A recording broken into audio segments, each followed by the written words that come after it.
This is an Evergreen Media Network studio production. This is Martha Matters. From real estate, healthcare, current events, taxes, or just about any topic, we're talking about it. Call us with any questions on just about any subject. Now, here she is, Martha! Well, hi there, and welcome. Hey, this is an interesting topic today that very few people know much about.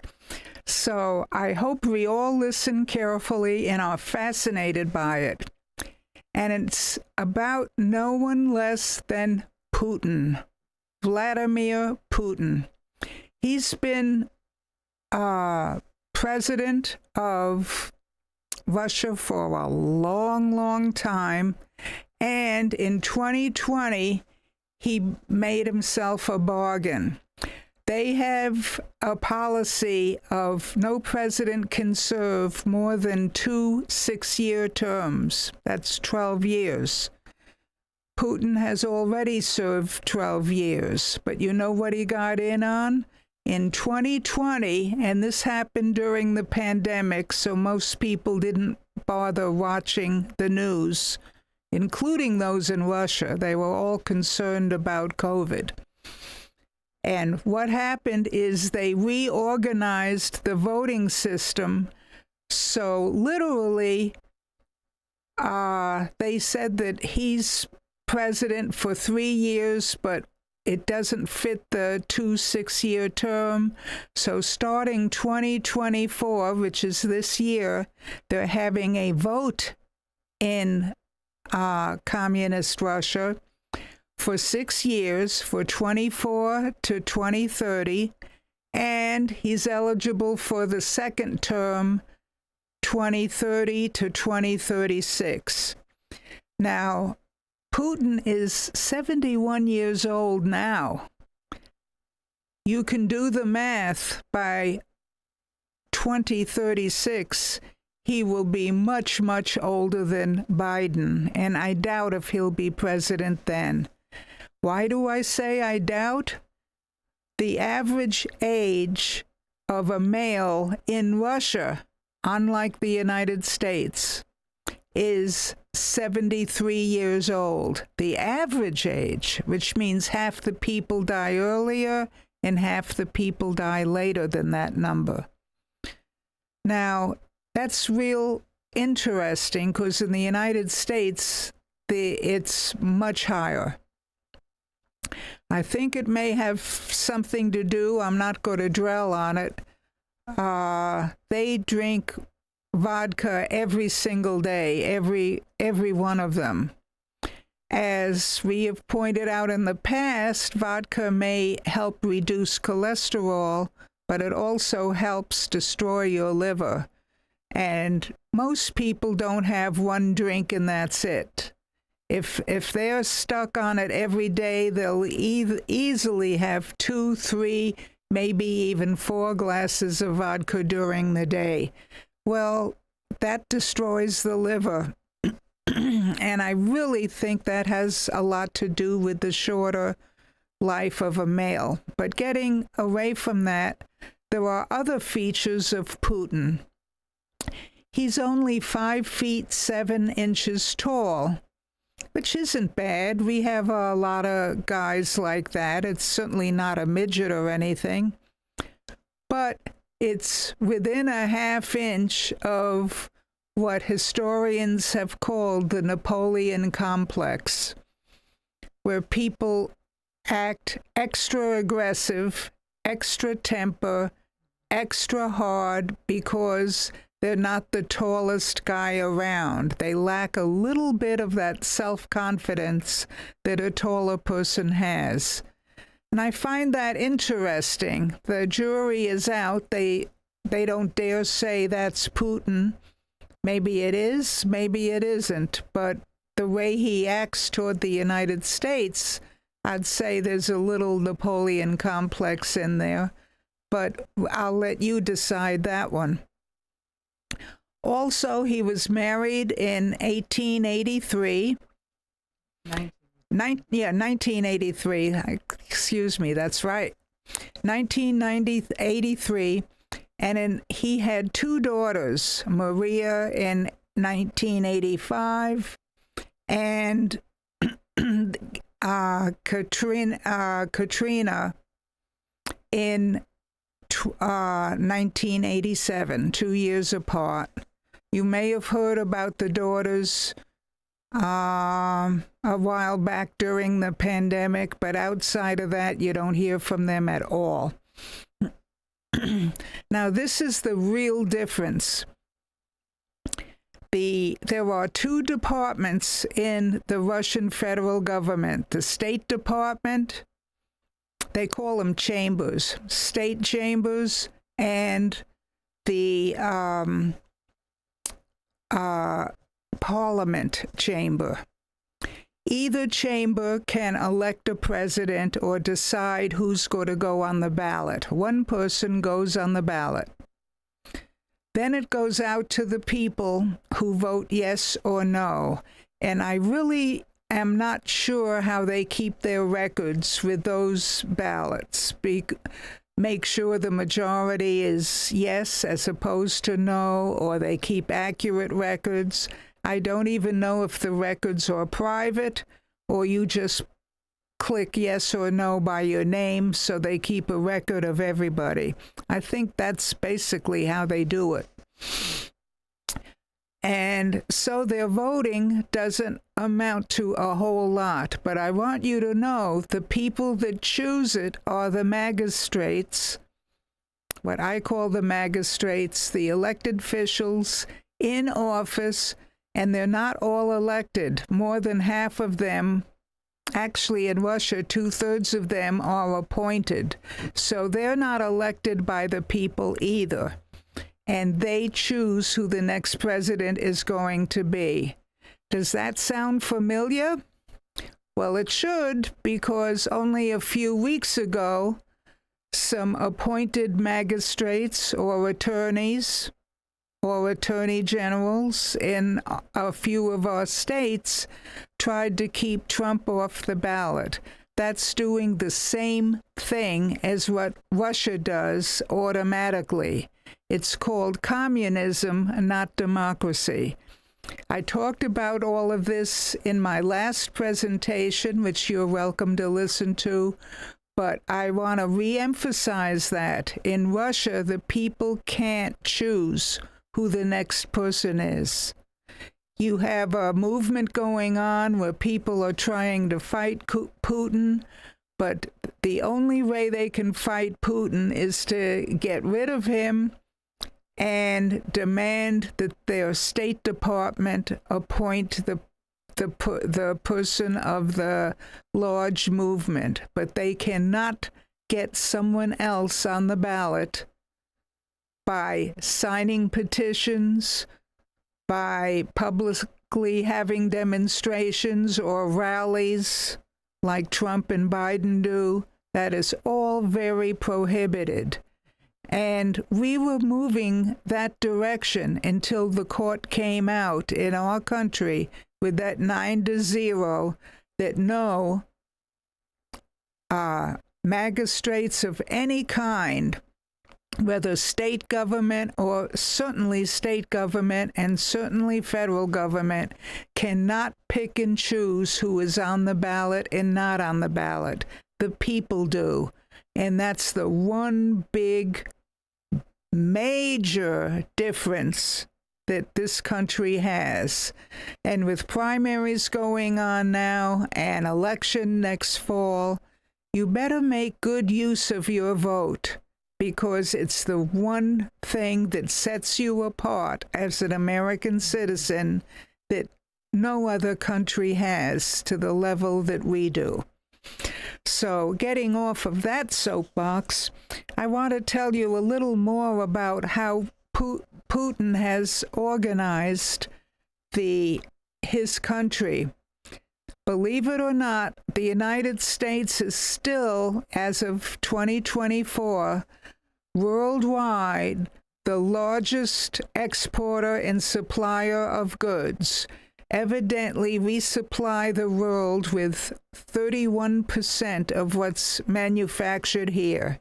It can be medicines, it can be cars, it can be all kinds of furniture, equipment, appliances, you name it. We make up 31% of the world's production, including exporting food and produce, all kinds of food, baby formula, canned food, so forth. Well, China, believe it or not, is not to be shunned. They supply 19%, significantly less, but it's growing. And Russia supplies less than 1%. What does Russia supply? Vodka. But they do supply a few things, but not major productions. No furniture. They have all they can do to build their own furniture and their own dishes and their own everyday supplies, even though a lot of theirs is imported.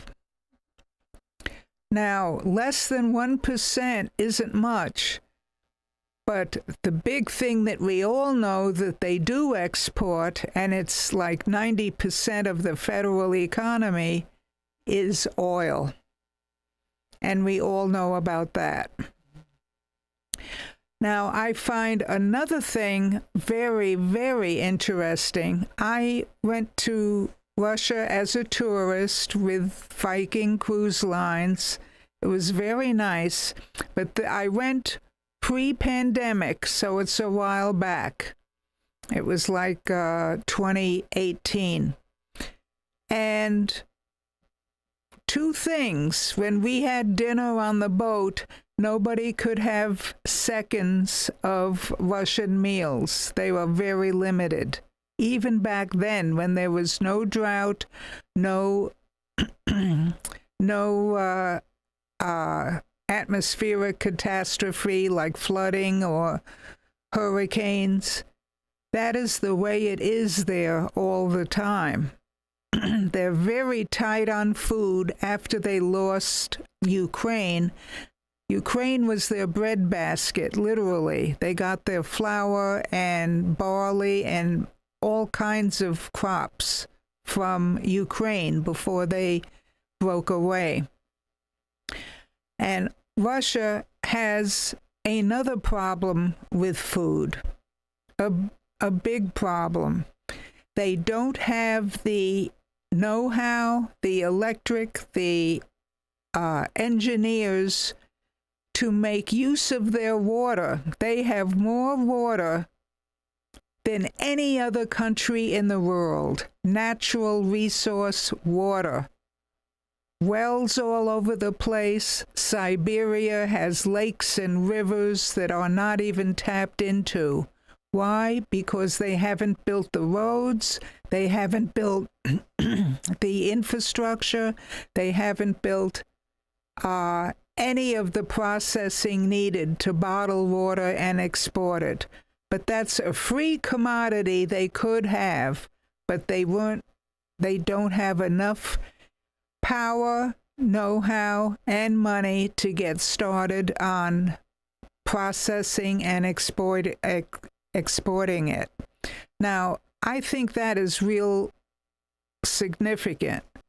They also have the largest land mass of any nation anywhere that is totally unproductive. They're not using the land to cultivate and grow crops. They're not using the land for all kinds of tobacco or anything else. It is literally not used. And that's a shame, but I can understand they don't have the economy and the, the enthusiasm to activate the people into doing that. Whatever they discuss, whatever they plant, whatever they grow, a major percentage of that is just plain removed by the government. So there is no motivation really for earning a living more than what you need to keep your family alive and comfortable, or reasonably comfortable. When I was in Russia, all the homes that we were invited to visit, they were essentially large 2 to 3 car garages, one room with a kitchen in a corner, a bed in another corner, a living room in the third corner, and the bathroom in the fourth corner. No walls, no divisions. It's all one open space, and everybody got used to it. And they consider themselves middle class. They do have washing machines, because water's not an issue, but they do not have dryers, clothes dryers. Why? Because they don't have the electric grids to take care of it all. So I find this all very, very interesting. You'll see even the wealthiest homes, even in dead winter, they all have their clothes hung out on their porches and their sheets and all of that, because the electric grid was never brought up to par like it is in our other countries. So on that note, we'll take a quick break, and I'll be back. I have a lot more information for you people, so stay with me.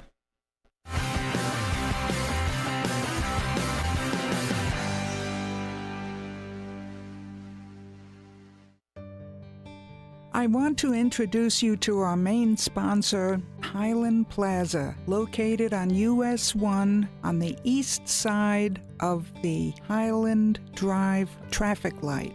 We even have our own left-hand turn lane. One of the places in there, the first one on the north side, is Easy Stop, and you will be surprised what competitive and beautiful prices they have. You should give it a shot. Also, Tony's Hairstyling Salon is ideal for the entire family at all ages. He and his wife have run a salon there for years with a huge following. Also, we want to tell you about La Taberna Restaurant. It has the freshest Mexican food in town and a well-experienced chef. You will be most surprised not only by the food, but the reasonable prices. Also, I want to tell you about the nail salon. It's Luxury Nails. Let me tell you, they do everything, both for walk-in clients and appointments. Appointments are really appreciated, but they treat all clients professionally. Now, I want to repeat to you, this is located on US 1, just east of Highland Drive at the traffic light. It's a beautiful yellow building with a maroon awning. We look forward to seeing you there. Come on over. Print advertising isn't dead, it's as strong as ever, especially in 32963. It's Mario from 32963. Reach every single home and business on the island with me, Mario, in 32963. Find me on Facebook, Mario 32963. Step into the heart of New York City's secrets at the Yankee Tavern, where every drink holds a story and every patron has a tale to tell. From the depths of conspiracy to the heights of comedy, experience a thriller like no other. Uncover the secrets lurking in the shadows of the Yankee Tavern. Yankee Tavern opens on the Waxlax stage at the beautiful Riverside Theater in Vero Beach on March 19th. But you don't have to wait. Get your best tickets now at the box office or riversidetheater.com. Sturgis Lumber is more than just lumber. Timber! Residential, commercial, and industrial applications. Sturgis has all of the hardware to help with your project. Visit SturgisLumber.com. 4 generations strong, Sturgis Lumber and Hardware. More than just lumber.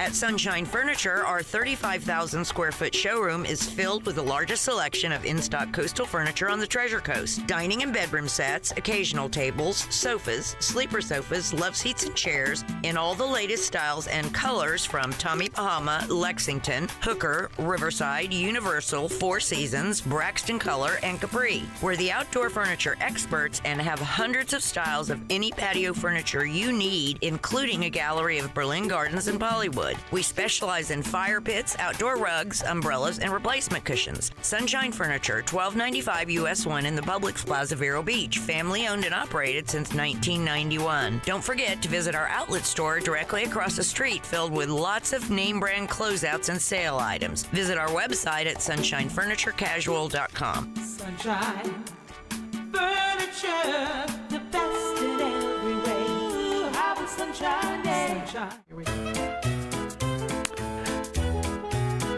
Well, hi and welcome back. Hey, I don't know. I think you can figure out from everything that we've said that Putin, even though this is an election year in Russia, it's basically a shoo-in. And anyone who tries to contradict it, I think you know by the recent current events that happened, what happens to them if they don't agree with his election. So it's a very sad commentary, but the people in Russia are not stupid. They just don't know what to do.